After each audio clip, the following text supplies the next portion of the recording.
नमस्कार, मैं हूं आपके साथ हेमंत कुमार और आज तारीख है 22 अप्रैल 2026 की। युद्ध के हालात क्या हैं ये तो समझेंगे ही, साथ ही साथ हॉर्मुज से एक बहुत बड़ी खबर आ रही है, उस पर भी नज़र डालेंगे, उस पर विस्तार से हम आपको बताएंगे। और इसके अलावा आज बात करने वाले हैं हम सीज़ फायर को लेकर के, क्योंकि अमेरिका ईरान के बीच में सीज़ फायर की अवधि जो है ख़त्म होने के बाद में ट्रंप का नया बयान क्या है और ट्रंप का ये नया बयान क्या इशारा करता है, इस पर भी हम बात करने वाले हैं। तो सबसे पहले हम बात कर लेते हैं हॉर्मुज से आ रही इस वक्त की सबसे बड़ी खबर की, क्योंकि हॉर्मुज में भारत आ रहा एक जहाज़ गुजरने की कोशिश कर रहा था और उसे रोक दिया गया है, ये जानकारी सामने आई है।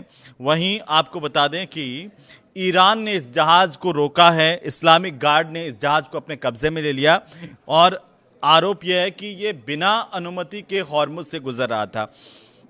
थोड़ा विस्तार से देखते हैं कि दरअसल ईरान की जो इस्लामिक रिवोल्यूशनरी गार्ड हैं आईआरजीसी, और आईआरजीसी ने हॉर्मुज स्ट्रेट में से भारत आ रहे एक जहाज़ को रोका है और उसको अपने कब्जे में लिया। ईरान ने आरोप लगाया कि ये जो जहाज़ है बिना अनुमति के ईरान की हॉर्मुज को पार कर रहा था, हॉर्मुज से होकर के गुजर रहा था। दरअसल इस जहाज पर लाइबेरिया का फ्लैग लगा हुआ है। एपामिनोडेस नाम का ये कंटेनर शिप जो है वो गुजरात के मुंद्रा तक आ रहा था, इस तरह की जानकारी है, लेकिन इसे बीच में रोक दिया गया है, इसे जब्त कर लिया गया है। ये ईरानी नौसेना ने दावा किया है कि ये जहाज़ जो है इस जहाज़ के नेविगेशन सिस्टम में छेड़छाड़ की गई थी और इससे समुद्री सुरक्षा को खतरा पैदा हो गया है। यह जब कार्रवाई की गई तब आईआरजीसी ने इस जहाज़ को इंटरसेप्ट किया और आईआरजीसी ने इसे इंटरसेप्ट करके अपने कब्जे में ले लिया। अभी इसकी जांच की जा रही है और इसे तट की तरफ लेकर के आईआरजीसी गई। और आपको बता दें कि इसके अलावा इजराइल से जुड़े जो फ्रांसिस्का नाम का एक दूसरा जहाज़ है उसको भी जब्त कर लिया गया है। ये दोनों ही जहाज भारत के नहीं है, लेकिन ये जो जहाज़ था, एक जहाज़ वो भारत के गुजरात के मुंद्रा तक आ रहा था, इसे जब्त किया गया। तो यहाँ भारत में भी चर्चाएं तेज़ी से उठने लगी और इस बात को लेकर चर्चा होने लगी कि ईरान ने इसे आखिर क्यों रोका। लेकिन ईरान की तरफ से यह साफ किया गया कि इसके नेविगेशन सिस्टम में कोई छेड़छाड़ की गई थी और इसकी वजह से समुद्री जो यातायात है उसमें बड़ा खतरा पैदा हो गया था, इसकी वजह से, जहाज़ की वजह से, इसलिए इसको कब्जे में लिया गया है और इसकी जांच की जा रही है। लेकिन आप देखिए कि इजराइल से जुड़ा हुआ फ्रांसिस्का नाम का दूसरा जो जहाज़ है उसको भी जब्त किया गया है ईरान की तरफ से, और इसके अलावा यूफोरिया नाम के जहाज़ पर भी हमला होने की जानकारी अभी अभी आ रही है। इससे पहले ये खबरें इस तरह की आ रही थी कि एक जहाज़ पर ईरान के पास फायरिंग हुई है, लेकिन जबकि दूसरा ओमान के तट के पास में क्षतिग्रस्त हुआ है, इस तरह से। लेकिन अभी जो हॉर्मुज की स्थितियां हैं वो आप कह सकते हैं कि वहां से गुजरने वाले जहाज़ों के लिए अच्छी नहीं कही जा सकती।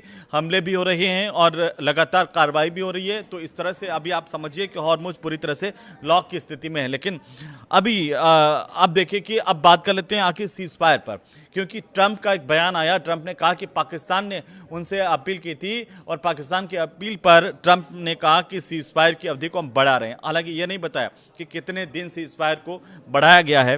ट्रंप ने यह कहा कि अमेरिका पाकिस्तान की अपील पर ईरान के साथ चल रहे युद्ध विराम यानी कि सीज फायर को आगे बढ़ा रहा है, और जैसा मैंने कहा कि कितने दिन के लिए आगे बढ़ा रहा है इस पर कोई जानकारी नहीं है, लेकिन ये अच्छी बात है कि जो सीज फायर की अवधि है वो आगे बढ़ी है।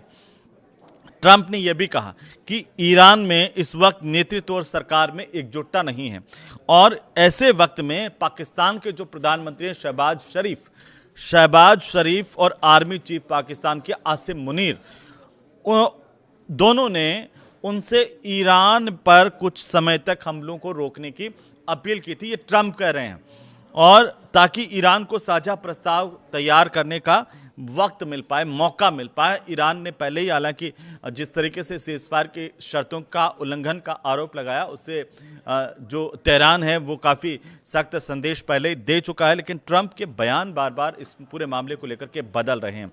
अब ये ट्रंप ये कह रहे हैं कि पाकिस्तान के कहने पर उन्होंने सीज़फायर को आगे बढ़ाया। इसके मायने क्या हैं? कई लोग ये इस बात को इस तरह से ले रहे हैं कि ट्रंप जो है वो अनावश्यक बयानबाजी कर रहे हैं इस पूरे मामले को लेकर के, कभी भी कुछ भी। क्योंकि इससे पहले उन्होंने क्या कहा था कि अगर ये जो शांति संधि है वो कामयाब नहीं हुई, ये पीस डील जो है अगर सक्सेस नहीं हुई तो ईरान का नक्शे से नाम हटा देंगे।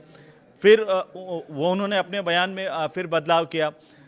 फिर उन्होंने कहा कि हम तो तैयारी कर रहे हैं इस दौरान और बारूदी हमले करेंगे। तो ये एक अलग अलग तरह की जिस तरीके की बयानबाजी ट्रंप कर रहे हैं इस पूरे युद्ध के दौरान, सबने पूरी दुनिया ने देखा। उससे ट्रंप की जो छवि है वो उसको पलीदा लगा है, क्योंकि अब जो ट्रंप है वो पाकिस्तान को जिस तरीके से बड़ा चढ़ा करके पेश कर रहे हैं, आपको लगता है कि पाकिस्तान के कहने पर ट्रंप कहीं भी जो है वो सीज़फायर बढ़ा देंगे या फिर हमला कर देंगे? ऐसा नहीं है। लेकिन फिर भी ट्रंप का ये बयान जो है वो क्यों दिया गया, इसे लेकर कई लोग ट्रंप को मूर्ख तक कह चुके हैं। लेकिन हम आते हैं आगे की बात पर, क्योंकि ट्रंप ने कहा कि इस अपील को उन्होंने माना और अमेरिकी सेना को फिलहाल उन्होंने हमला रोकने का आदेश दिया है। हालांकि सेना को पूरी तरह से तैयार रहने के लिए भी कहा है और इस दौरान ईरान पर दबाव बनाए रखने के लिए नाकेबंदी जो है वो जारी रहेगी। लेकिन इस नाकाबंदी को लेकर के फ्रांस का बहुत बड़ा बयान आया है, इसे सही करार नहीं दिया है। अब ये तो साफ हो गया कि फ्रांस जो है कहीं ना कहीं अमेरिका के तरफ झुकाव में तो नहीं है, और फ्रांस ने क्या कुछ कहा है उस पर हम आगे और विस्तार से बात करेंगे। लेकिन ट्रंप ने ये जो कहा कि सीज फायर तब तक जारी रहने वाला है जब तक ईरान अपनी ओर से ठोस और एकजुट प्रस्ताव नहीं दे देता और बातचीत जो पूरी ये पीस संधि की है वो पूरी नहीं हो जाती है, चाहे उसका नतीजा कुछ भी निकले।